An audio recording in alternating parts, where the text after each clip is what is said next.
And here we go. All right, we are live. Good afternoon, everyone, and thank you for watching. If you're here tuning in, I am Ryan, the Digital Services Librarian here, and I'm here with three great librarians. Where are you? Actually down this way and to the left. This is our monthly program. What are you reading? Where we talk about different books that our librarians have been reading and what they've recommended and enjoyed. And yeah, it's always a lot of fun. If you want to follow along later today, I'll have the list. The books we talk about will be up on our website at thegdl.org/what are you reading. I'll put that link there at the bottom of the screen. And as always, if you go to our website, you can find all of our upcoming events, both in person and virtual. And that's at thegdl.org. And if you do thegdl.org/events, you will see a calendar of all of our upcoming stuff. Well, there's a lot of great things. Also, at all of our branches, you can get our program guide and check out what's in there. All right. And if also, my other thing I always like to say, if you are watching this from home, or wherever you're watching this from, feel free to leave a comment. Let us know if you've read any of these books. Let us know what you at home are reading, what you've enjoyed, and we'd love to hear from you guys. So with that, we can get started. We can start here with, I'll start at the top of the list here with Chris. What do you want to talk about first? I'm going to talk about When Breath Becomes Air by Paul Kalanithi. I think it was published probably about 5 or 6 years ago. So if you read the description of this book, you might find it too depressing to pick up. But it's been on my to-be read list for quite some time, and I thought I would give it a whirl. So it is the story of a 36-year-old neurosurgeon. He's been in medical school and doing all his training. And while he's got about a year, maybe a year and a half left of schooling and training, he is diagnosed with stage 4 lung cancer. It sounds really tough to read, doesn't it? Yes. Kalanithi writes his story from the perspective of what makes life worth living. He uses his love of literature and science to present a philosophical look at what makes or made his life meaningful. Years ago, when I read Nina Riggs' The Bright Hour, a memoir of living and dying, my heart was in my throat the whole time. So I kind of half expected this book to be that way. And I was mildly surprised when I didn't feel that way in this book, which was probably a good thing because that other book took a lot of emotion out of me. And this one really didn't do that. What it did, though, was help me think and consider some kind of philosophical moments, to think about science and the way that, disease affects your body and your brain and your ability to do things, and how that all plays into your life. So he talks a lot about that throughout the book in very scientific ways, which led me to believe that this is more of a thinking book. So if you're interested in kind of, science and concepts and thinking, this is a great book for you. It's only 228 pages, so it's not truly that difficult to read because it's kind of short. I will say, though, in the end, it is very sad. And if you're a crier or you have misty-eyed moments when reading sad things, this will most likely happen to you. But like the Nina Riggs book, I bawled and sobbed heavily in that book. I did not bawl and sob heavily in this book. In fact, it kind of ends on a positive note because his wife actually writes the last chapter. So I read it over 3 days. Like I said, it's pretty short. It's available on Libby. It's in regular print and it's in large print. So options are out there for lots of people to read it. Is that fiction? It is nonfiction. Nonfiction. Okay. Yeah, I think it's 600s in the medical section versus a memoir. So. We talk about this a lot, I think, but I think it's always interesting going over. a lot of the books that I'm usually drawn to and that you're drawn to, Chris, are kind of these like darker, like harder to read, kind of depressing sounding books. Although I kind of find that recently, like to me, it's not. I have a lot harder time. Why do you think you're drawn to something like that? To be honest, this one I think was on my list because of the Nina Riggs book, and her husband and Paul's wife became friends because of their shared experience of having their spouse die at a relatively young age. So I picked it up largely because I'm like, I got to start checking off some of these TBR books, you know? And this one seemed short that I thought I could get through it. Plus, to be honest, I'm in a little bit of a funk, and all the fiction I've been picking up is just like, I don't want to read that. So for me, it was probably just really nice to have something that was more nonfiction, that even though the topic is kind of heavy, it's very scientific. So Sure. Interesting. Thank you very much. All right, Sherry, what is your first book you want to talk about? So in order to talk about the one I read, I needed to talk about the one that came before it as well. So it's The Family Upstairs and The Family Remains by Lisa Jewell. I might have already talked about The Family Upstairs. I looked back through my notes and didn't see it, so maybe not, but I feel like I did. But The Family Remains is the follow-up, and I didn't really feel like it needed a follow-up. I mean, it had an ending, but apparently her fans wanted to know more about what happened to the characters afterwards. So I felt like I had to pick it up and read it. So I'll just give you a quick recap of the first book. So in the first book, Libby turns 25 and she gets to open a letter that's been held in trust for her since she was a baby. She was found as a baby at the scene of a potentially cult-motivated murder-suicide of 3 people, 2 of whom were supposedly her parents. And upon opening the letter, she realizes she has inherited the home where she was found, which is a mansion in London. So Lucy and Henry Lamb have been waiting for this moment too, and each for their own reasons. So The Family Remains continues the story of Libby, Lucy, and Henry, but they also add in a murder related to the old house and a new voice, Rachel, who is Lucy's ex-husband's new wife. So are you confused yet?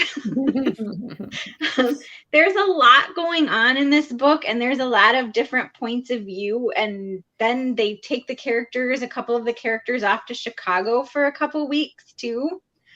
So some characters I found more interesting than others. I'm not sure if this sequel was really necessary, but it was entertaining and a quick read. I mean, I didn't want to put it down, so I guess maybe for me it was necessary. But I will say there is a lot going on, and there's a lot of different chapters from different points of view. I think there are like 4 points of view in The Family Remains, which is a lot to keep track of. I know you read some books in a series as well. Can you kind of tell that this maybe wasn't intended to be a sequel, but was kind of like come up with later, or does it kind of flow really well? Yeah, and from I read, I was like, I didn't think it was a sequel when I read the first one, and it looks like fans wanted to know more. I was okay with how the old book ended, but then thought, okay, well, we'll just see how good this is. And it was a lot. Awesome. Thank you, Sherry. All right, Nancy, what do you want to talk about first? I finally tackled Stephen King's Fairy Tale. It is a huge monster of a book, and I did the audio version. I was homesick, so I started the audiobook and just kind of laid there and let it spool out. And I will tell you, this thing is long. And we figured out he's probably 75 when he wrote it. So I don't know. I don't think his writing style has changed so much, because when I think of The Dark Tower, that's huge too. But this story just keeps spooling and spooling and spooling. And you could read by 8 chapters in, he had maybe walked across the room of his house. I mean, this thing just went on and on. I know Stephen King is a world builder, and I know he builds complex characters. But I don't think I've ever given a bad review on here. And I just think the book could have been half as long and still told the story. I think you might want to get it in regular book form, and then you could just kind of skip over all the description, or at least some of the description. But the book opens, Charlie's a high school kid. He's good at basketball. He's good at football. His mother died, so it's just his dad and him. And he helps. There's a big scary mansion at the top of the hill with an older gentleman who lives there, and he's always lived there as long as Charlie's been born. And he's got a fierce dog, the man does, and the man needs help. The dog is barking and he hears the man yelling. So the book kind of opens up where he has a choice. Is he going to be a good guy and help this guy or not? And he is a good guy. He helps this guy. So his relationship with this older man is a smaller part of the story, but it's important. He develops a relationship with this guy and helps him when he gets out of the hospital. And he discovers a secret.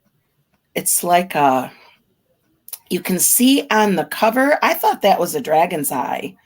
That is actually when you open like a manhole cover in his shed, those are winding steps that lead down, down, down, down into another world. So, I mean, it's Stephen King. It's just unbelievable. And it's Stephen King. And he makes a story. He makes a whole entire long, very long story out of this other world.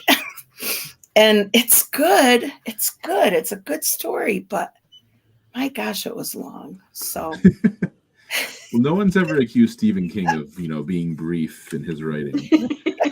That's the truth. It's like those older person stories that go on and on and on and on. It's really long, but it's a good story. It's interesting to listen to an audiobook too. I wonder, just the nature, like fairy tale, does like listening to it, do you think through audio kind of make it sound kind of more like an oral story or something? So it seems like that's a fitting way to hear this kind of story, right? To hear it over audio versus text. Yeah, it was enjoyable. It's always enjoyable to hear the different voices, I think. But I think for skimming purposes, you could have skimmed over a lot of the descriptive text and still gotten the gist of the story. Sure, It's really, if you've seen this book, it's huge. It's bigger than the Bible. It takes up a lot of library space. But, of course, Stephen King's newest book is going to be on my list. So I'm glad I finally tackled it. Awesome. Thank you, Nancy. All right, Chris, what do you want to talk about next? I'm going to talk about Love Story by Eric Segal. So I didn't do it on purpose, but this book has also been on my TBR for quite some time, a very long time. And I decided to read this book. It was written in 1970. So it's old. It's almost as old as me. It is the story of a wealthy athlete who attends Harvard and is planning a career in law. He meets and falls in love with a working class artist from nearby Radcliffe. They are opposites and face the scrutiny of his parents about their relationship. The author presents the ups and downs of their relationship in easy conversations. This book is, I think, deemed a classic by some, and I found the chatty, breezy style to be a breath of fresh air in its simplicity. This book is available in mass market paperback, and it's only about 220 pages. So another theme going for me again, another short book that it only took me about 2 days to read. There is a follow-up story, but I couldn't find that in our catalog, and I also did not find it in Mal. I was kind of curious to see what the follow-up story was because the ending of this one, spoiler alert, is a little bit sad, and I kind of wanted to see what happened. This was also made into a movie. It was in 1970, and you can catch that on DVD starring Ali MacGraw and Ryan O'Neal. And I guess as a little piece of trivia, part of the other reason why this has been on my TBR for so long is I used to play the piano when I was younger, and I played the music, the theme song to this film. And so that's why it's always been on my radar. That's really funny.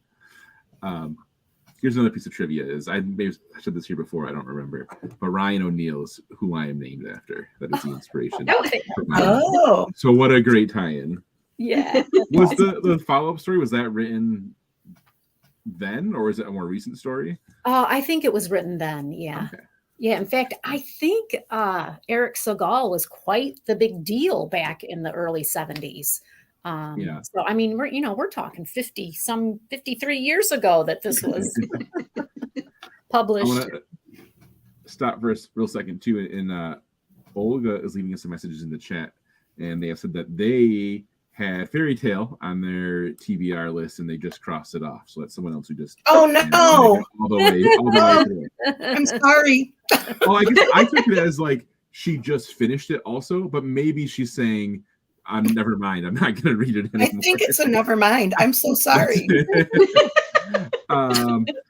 She read Love Story in 9th grade, and some of her friends' parents thought it would be banned. It should be banned, but he said her parents let her read it. That's great. Well, That's great. oh, and she also mentioned earlier too that she had read some recent books, Crying in H Mart, which I believe Kristen had talked about a few months ago on here. I read that one too. Yeah, and that was a popular one here. So thank you for letting us know what you've been reading. I'll go keep the comments coming in. All right, Nancy, what do you want to talk about next? I'm going to talk about it should be Sherry, but that's all right. We'll go with Nancy. Oh. We'll loop back Oh, around to Yeah, Sherry. go ahead, You're good. Nancy. Okay. I wanted to talk about The Beekeeper's Promise. I would consider this historical fiction, although it is a short little paperback book, the version that I read. It's not weighty like the usual historical fiction novels. I really loved it. It's the start of, I think World War I. Before they get to France, and this girl who's from the country knows a lot about beekeeping, and she's commissioned to go keep the bees at a chateau. It's 1938, and then the war breaks out.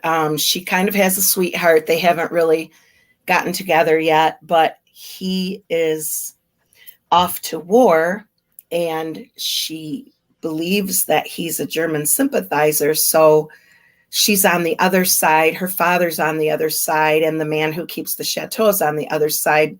So she's pretty much heartbroken about this fact that he's going to be a German sympathizer. And then I just love this story. It's such a sweet story.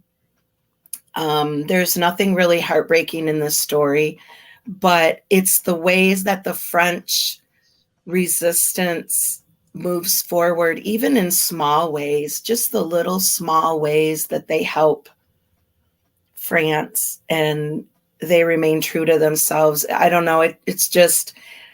It shows me that there's a lot of good in the world, even in the middle of a war. And you can always do your part, whatever that part may be, big or small. But it was very easy to read, just a quick little read. And I thought it was very sweet. Awesome. I like the intentional pun, but the beekeeper's daughter was very sweet, like honey. Yes. Oh, yes. There you go. Yeah. All right. Thank you, Nancy. All right. What do you want to read, or what did you read, Sherry? So my next book is Lost in Paris by Betty Webb. It comes out today. I'm not sure if we've received the copies yet, but it's in the system or will be shortly. So Zoe Barlow is an American artist banished to Paris by her wealthy family, and she's surrounded by the famous artists and notable people of 1920s Paris. The artist Man Ray. She's also acquainted with Ernest and Hadley Hemingway, and she decides to help Hadley search for Ernest's briefcase of missing writing, which apparently actually happened. His wife actually left his briefcase of writing on a train. I don't think it was ever recovered from what I read. So while she's helping search for the missing writing, she stumbles upon a murder. Then 2 of her close friends are also murdered. And in the meantime, she's attracted the attention of a French police detective who suspects she knows more than she's letting on. So there's a lot going on with that one too. And she needs to figure out if one of her artist friends is the culprit and if she might be next. So this book is supposed to be the beginning of a series, and I'm pretty excited to read the next one. Zoe was a really compelling character, and she had a really interesting backstory that slowly revealed throughout the book.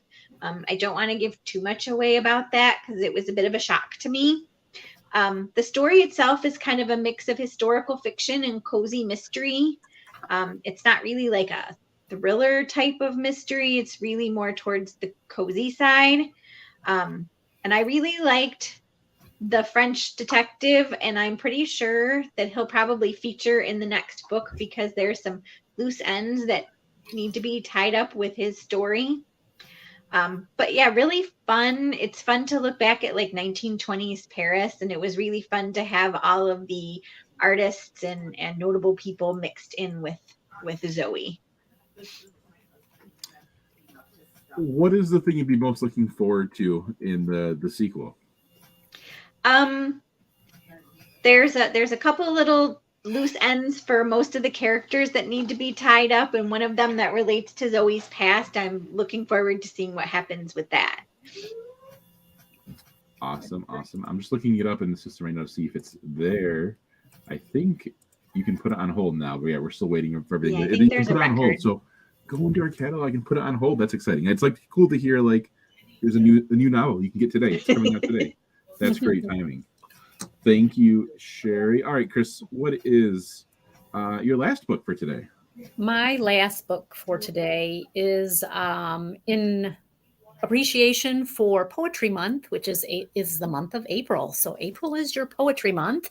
And I read Hope is an Arrow, the story of Lebanese-American poet Khalil, I think is how you say his name, Gibran, by Corey McCarthy. And the illustrator is Ikua Holmes.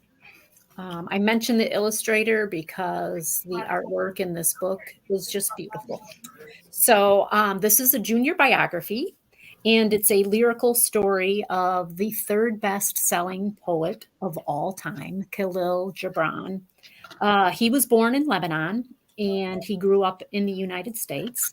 So he spent much of his youth and his young adulthood bridging both cultures. He did travel back and forth between Lebanon and the United States. Because of having to bridge both cultures, his greatest dream was to bring people together. And he felt he could do that with his words, strictly with poetry. As I mentioned, the art in this book is absolutely gorgeous.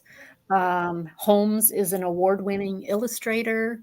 I'd pick it up just to look at the pictures. If you're not interested in a junior biography, it's just exquisite to look at. I really enjoyed this offering about this poet, largely because I've always enjoyed him. And this is one of the compilations I actually have here in Fenton. I checked it out for myself. Going to read bits and pieces of it as the month goes on. The book is a picture book format, so it's pretty short. As I mentioned, we have lots of adult size versions of his actual poetry if you're interested in reading that. I was going to comment, like the cover, it looks really great. It's so, I don't know, I really like it. And so I'm glad like the artwork inside is all like this.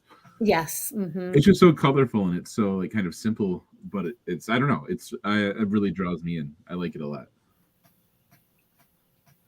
Do you have a favorite poem or work by?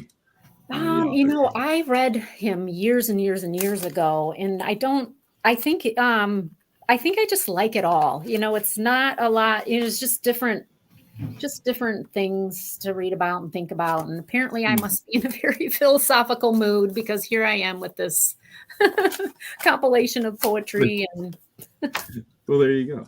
yeah. All right. Thank you, Chris. All right, Sherry, what is your next book? So my last book is Spanish Love Deception by Elena Armas. This book caught my attention a while ago. It's romance or romantic comedy, basically. And I finally decided to pick it up. The author has an interesting backstory. She's an engineer and she started book blogging.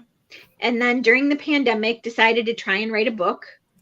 She didn't think she'd ever actually finish the book. She just thought it would be something fun to do during the pandemic. Finished it, self-published it, and then it blew up on Book Talk. And then a big name publisher, I believe Simon & Schuster, found it. So it's pretty popular. I believe it was on the bestseller list, but I'm not positive about that. So Catalina Martin is an engineer with a problem. She needs a date to her sister's wedding in Spain, mainly because her ex will be there with his new fiance, and she's already told her family that she's bringing her non-existent boyfriend. And so Aaron Blackford is a fellow engineer working with her. They've been enemies since Aaron started working there, but he overhears her and her friend talking about this wedding and volunteers to be her date. She suspects his motives, but after considering all her options and seeing a different side to Aaron, she agrees to take him with her. While they're in Spain, she quickly realizes that Aaron isn't the unfeeling robot she thought he was. But she's got some concerns because she's been burned by dating someone she worked with before, and she doesn't want to have to pick up those pieces again. This book was it was funny, it was charming, and the characters, especially Catalina's family and her best friend, were just amazing. So it's like a super kind of happy book, and it has a sequel. The sequel's kind of odd because her friend appears, but it's also her cousin, and he doesn't appear at all. He's mentioned, but he doesn't appear, but they have their own story, which I haven't read yet. That's a really cool story about how the book started. That's really neat. Yeah. So the story kind of sounds like, it's a lot of the same, or it doesn't sound like the plot or maybe those ideas are kind of super original, right? They seem like they're kind of things that are used a lot in these kind of stories. Yeah, they're tropes. But I feel like, yeah, right. But I feel like the best books, like they do those things, they just do them better than other books, right? They do them really well. So I guess there's something. I guess the way she executed those ideas, there's anything that kind of stood out to you about how she kind of told that story? Definitely. All right. Thank you. And Nancy, you can do our last book for the day. What would you like to talk about? Okay, I just wanted to mention a couple things. Sherry, that book, I would read it just if she gave any descriptive text about Spain at all, because I love travel books. So she does. I mean, she's also from Spain, so she talks a lot about the small town in the northern part of Spain. That's what would get me, because I like that. And also I wanted to mention the American Library Association put out their list of award-winning books for youth a couple months ago. And I have been busy ordering all of those, making sure we are all stocked up with those. And they're starting to come in now. So if you do a search of our website, you'll find a lot of those. I thought of that, Chris, when you were going through the children's book. We've got some really nice children's award winners coming in. They just came in the delivery today. So processing those. Yeah, they're nice. I wanted to talk about a book, a weird little book that I saw over at Davison when I was working there on a Sunday. It's called Taking Stock, A Journey Among Cows. This author is 61. He's still writing his books. He's got a neat story too, if you check the author out. And he will go and on a subject that he's interested in, he will completely immerse himself in that subject. So he had no farming experience at 61 and just decided to go sign on as a part-time laborer at a cattle farm, a beef cattle farm. But I thought I was just going to read about his little journey and the goings on daily, the daily farm things that happened. And that was really what I wanted, but I got so much more. He starts with our relationship with cows back in the Paleolithic age. So he goes way back. And when man first started realizing the use of cows and cattle, I guess it started out, it was oxen first, but how we use them for labor, how we use them for meat, how we use them for milk. And he mixes in all of this information. It was kind of an information overload, way more than I asked for, but it was very interesting. I was glad he didn't talk too much about the stockyards or anything like that. Pretty much they go to the stockyard and that's that. So I didn't really want to hear about that part of it. But he really, he's talking about primarily British beef cattle farms.